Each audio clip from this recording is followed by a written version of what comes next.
Women, so welcome back to the channel and welcome to a dive into a little known part of a very famous war in South Africa. Well, famous to those who know about the history of South Africa. I think there are probably millions of South Africans that have no clue that this war ever even happened. And that story that we're going to be telling is about the black soldiers of the Queen during the Anglo-Zulu War of 1879. Now, we're telling the story through the lens of the book Black Soldiers of the Queen by P.S. Thompson.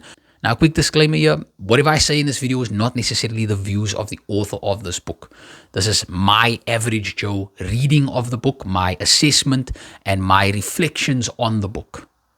So if you want, as always, go and check out the book for yourself and make your own conclusions. You don't have to take mine.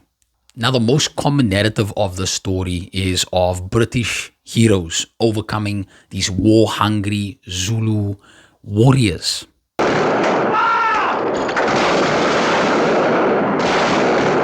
Cease firing!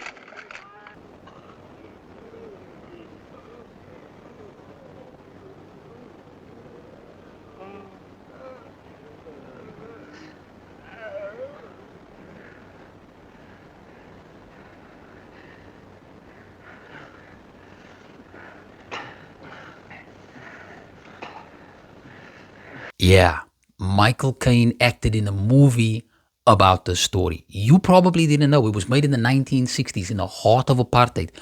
Ask me how many lines the Zulus had in this whole movie.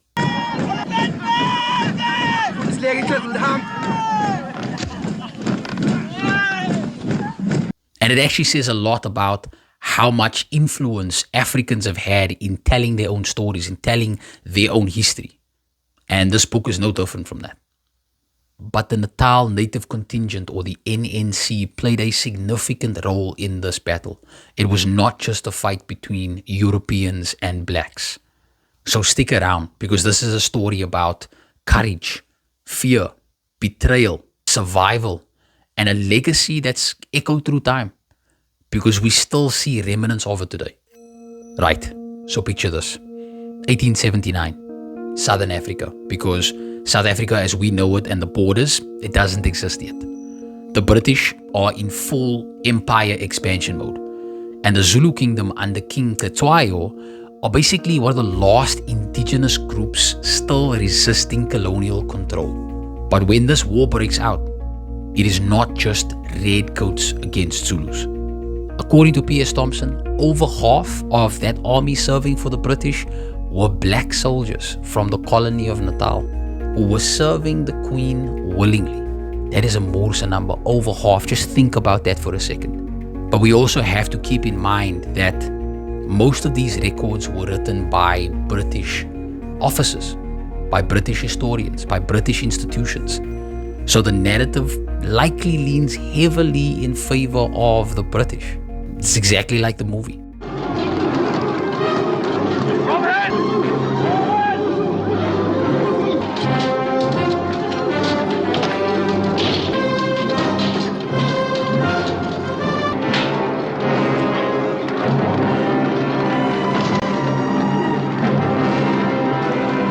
So that served willingly probably means a lot more than just that if you actually dig under the surface. Let's start by unpacking the different groups that made up the black soldiers of the NNC. So first you've got Hlubi's men, who were seen as very dependable because of their past service for the British. And they were broadly referred to as Basotho, although according to the book they weren't actually part of the Basotho nation. Then you had Mkawe's men from the Inanda division. Others were brought in by Captain Hart, who were led by Deliwayo. And Hart mentioned their very distinct head dressings that set them apart from some of the other groups. There were also Christian groups from an area that they called Edendale, mounted troops, and the Amafengu, a group that according to the book also had history in earlier colonial wars. So these were not inexperienced men. These men had been through wars and battles already, and many of them had very complex history and relationships with the Zulu kingdom already. Now, I don't know exactly what these communities' history was with the Zulu nation prior to this war. So for those of you who know, let me know in the comment section. So why join the British? Hlubi is actually quoted once in the book as saying that this war was between knowledge which was represented by England, and ignorance, which was the Zulu kingdom. You kind of have to ask yourself, who benefits from a description like that? Some joined out of loyalty to chiefs who already had ties to the British. Others were there for the money. They were there for the bag. Some things never change. And then some actually felt that maybe the British was a route to some kind of stability after years and years of tension. But we have to be honest here. Not everybody was there for the same reason. There's a difference between willing service and coerced cooperation, between choosing to fight and getting caught up in the complexity of unfolding history. These black soldiers were meant to serve as scouts, on the lookout, light infantry, mobile, quick, on the front lines. They guided troops, they built camps, and they built massive forts, and they fought in battles. But their treatment was far from what the average British troops were getting. At Nonoti camp, for example, they were given blankets, red puggaries, and barely any rifles. Like maybe 1 out of every 10 were given these old, what they called muzzle loaders. Others were given bullhooks.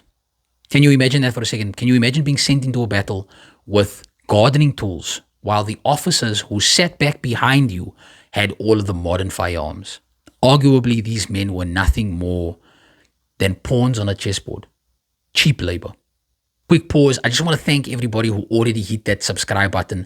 I've just reached about 2,200 subscribers by the time that I uploaded this video, which is awesome. The next goal is reaching 3,000, and you guys can help me get there. So don't forget to hit that like button, and don't forget to subscribe if you are enjoying the story.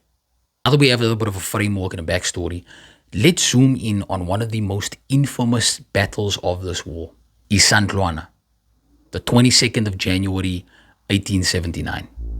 Lord Chelmsford's forces are stretched out thin.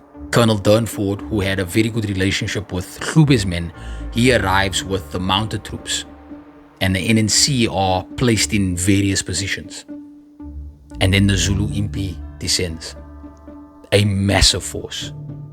Most accounts said that the Ngwane forces, or the Ngwane horse, under Durnford, were the first to engage with the Zulus. But after that, you start to see how the confusion sets in about the narrative.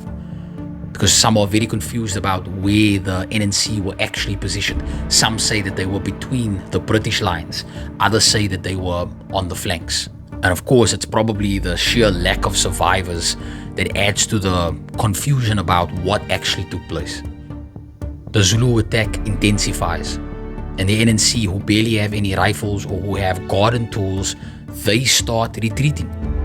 And some of the historians actually blame them for the collapse of the British lines. But let's be honest, if you are sent out into battle with inadequate equipment, what are you going to do? How many people are actually going to stand their ground against overwhelming number of warriors? Or are you rather going to try and survive another day? Or is it possible that you can argue that many of these men actually didn't want to be there in the first place? They didn't want to be part of this battle, of this war.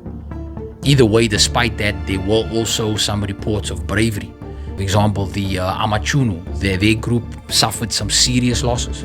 But apparently, some of their contributions in that battle were also later on erased. After that battle, roughly about 800 Europeans were killed. And in terms of the locals, like the African troops who were fighting with them, the numbers were a bit confused in the beginning. Some of the numbers said about 200 and odd, but in the end, they found a number of about 470 odd black soldiers who died in that battle. And they were from various different groups. After Isandlwana, the British regrouped. They came back harder, better armed. And after a couple of battles, when it came to the final battle, which was at Ulundi, July 4th, 1879, again the NNC were involved. This time, what the British did was they formed like a square shape. The NNC were inside the square, on the flanks, and also out scouting. But the weapon situation still didn't change. The British had these Gatling guns and artillery, which made it very difficult for the Zulu to penetrate that defense system. So the Zulus just couldn't break through, despite their numbers. And I think it's very important to note here the importance of power. not to force oppressive control over others, but to be able to protect yourself, protect the people that you love and what belongs to you. But you can't be a powerful nation if you are a dumb nation. It's important that we educate ourselves, that we educate each other. Power is important.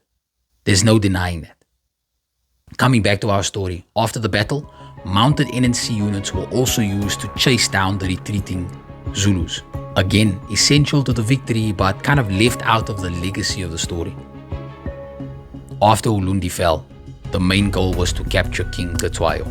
He disappeared and tried to evade getting caught, but he was ultimately captured on the 28th of August. They don't mention any NNC members' names who were involved in that final capture, but with their knowledge of the land, they highly likely played a very key role in his capture. And then, of course, his homestead was set ablaze, burnt down. So what do I take from the story? These men, they fought, they bled, they died for an empire that just a few years later would end up discarding them. They were pushed to the outskirts, denied land, denied recognition, or given small plots of land that they could rule and have control over. But they were excluded from the future that they were basically helping to build.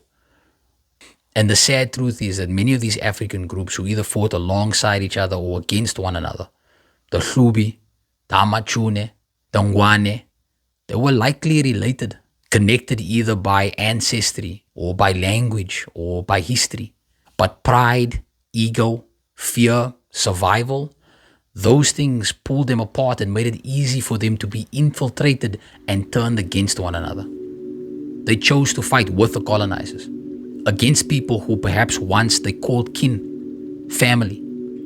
And then those colonizers turned around and discarded them, kicked them out, and built a country excluding them.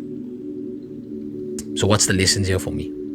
Number one, without a shared moral code, one that puts aside ego and fear and reckless pride, history will just repeat itself.